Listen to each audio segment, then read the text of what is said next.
तो recently prime minister Narendra Modi ji ने देश को या देश के नागरिकों को संबोधित करते हुए एक बड़ी अपील लोगों से की है, देश के नागरिकों से। साथियों, प्राइम मिनिस्टर नरेंद्र मोदी जी ने देश के नागरिकों से अपील की है कि वह सोना कम खरीदे। आखिर इसके पीछे का रीज़न क्या है वो हम समझने का प्रयास करेंगे। साथ ही साथ उन्होंने ट्रांसपोर्टिंग यानी कि कहीं ना कहीं विदेश यात्रा से बचे, इन सभी चीज़ों पर जो है वो कहीं ना कहीं कम करने को कहा है प्राइम मिनिस्टर नरेंद्र मोदी जी ने। और साथ ही साथ वर्क फ्रॉम होम, इन चीज़ों को बढ़ावा देने जैसे मुद्दों पर जो है चर्चाएं जोरों शोरों पर है। और प्रधानमंत्री नरेंद्र मोदी जी ने भी इन्हीं पर विशेष ध्यान देते हुए लोगों का ध्यान जो है इस ओर आकर्षण किया है कि आप वर्क फ्रॉम होम करिए। Welcome back to Hariom inspires India. मेरा नाम है हरिओम राठौर और आप है मेरे साथ। आइए चर्चा करते हैं उन मुख्य बिंदुओं की जिनको highlight prime minister Modi ji ने किया है, उनके पीछे का रीज़न भी हम समझेंगे। साथियों, मेन है इसमें गोल्ड, यानी कि जब हम गोल्ड खरीदते हैं तो विदेशी मुद्रा बढ़ती है और कहीं ना कहीं रुपये की वैल्यू जो है वो एक तरीके से कम होती हुई आकलन की जाती है। ऐसे में प्राइम मिनिस्टर का ये बयान आना, जब देश संकट में हो या फिर ईरान इजराइल का युद्ध चल रहा हो, ऐसे में युद्ध थमने का नाम नहीं ले रहा है और स्ट्रेट ऑफ हॉर्मुज अभी ब्लॉक है फिलहाल में, तो उन्होंने देश के नागरिकों से इसके साथ में यह अपील भी की है कि कहीं ना कहीं क्रूड ऑयल इंडिया तक जो है स्ट्रेट ऑफ हॉर्मुज के माध्यम से इजीली नहीं पहुंच पा रहा है या उसके दाम बढ़े हुए हैं। तो ऐसे में कहीं ना कहीं जो पब्लिक ट्रांसपोर्ट है, जब हम ट्रांसपोर्टिंग कम करेंगे, वर्क फ्रॉम होम होगा, तो ऑब्वियसली साधारण सी बात है कि जो फ्यूल है वो कम कंज्यूम होगा। ये ट्रांसपोर्टिंग को कम करें तो एक तरीके से कहीं ना कहीं एक देश की मदद होगी और ऐसे में कहीं ना कहीं भारतीय मुद्रा को जो है उच्च स्तर पर पहुंचाया जा सकता है, बढ़ाया जा सकता है। क्योंकि जब देश इस वक्त संकट में हो, इजराइल ईरान युद्ध चल रहा हो, ऐसी स्थिति में उन्होंने जो है देश से अपील की है कि इंडिया के अंदर सोना जो है नहीं निकलता है, यानी कि सोना बाहर से मंगाया जाता है, विदेशों से इसको आयात किया जाता है।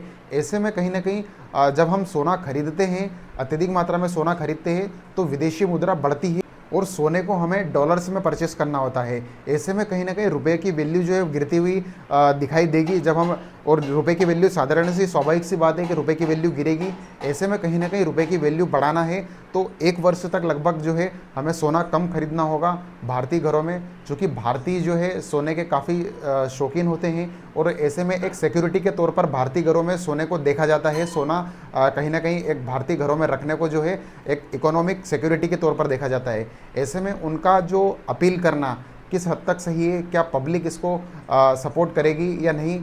साथ ही साथ उन्होंने जो यूरिया एवं डीएपी खाद जो है इनका उपयोग कम करने को कहा है और नेचुरल जो खाद है, चाहे गोबर हो, और जो नेचुरल चीज़ों से जब खाद बनता है उनका अत्यधिक उपयोग करने को कहा है प्राइम मिनिस्टर नरेंद्र मोदी जी ने। आखिर इसके पीछे का लॉजिक क्या है वो भी हम समझते हैं। साथियों, जो नेचुरल गैस है वो भी स्ट्रेट ऑफ हॉर्मुज के थ्रू ही परचेस की जाती है दूसरी कंट्रीज़ के द्वारा। जो ट्रांसपोर्टिंग है वो स्ट्रेट ऑफ हॉर्मुज से बाधित होता है, तो कहीं ना कहीं इंडिया तक ईजी तरीके से गैस नहीं पहुंच पाती है। अब इस गैस का उपयोग यूरिया और डीएपी जैसे खादों का निर्माण में जो है बड़ी बड़ी कंपनियां यूज़ करती है और इन खादों के निर्माण में इसकी मेन भूमिका है, मेन रोल कह सकते हैं हम, जिसके कारण कहीं ना कहीं यूरिया का जो उत्पादन है उसमें भी कहीं ना कहीं कमी देखने को मिली है। तो ऐसे में भारतीय किसानों को भी प्राइम मिनिस्टर के द्वारा अपील की गई कि इसका भी उपयोग जो है वो कम कर दे और नेचुरल खाद का उपयोग करें। तो निश्चित रूप से जो स्ट्रेट ऑफ हॉर्मुज बाधित हुआ है इजराइल ईरान और यूएस के युद्ध के बीच में, तो इसका इम्पैक्ट जो है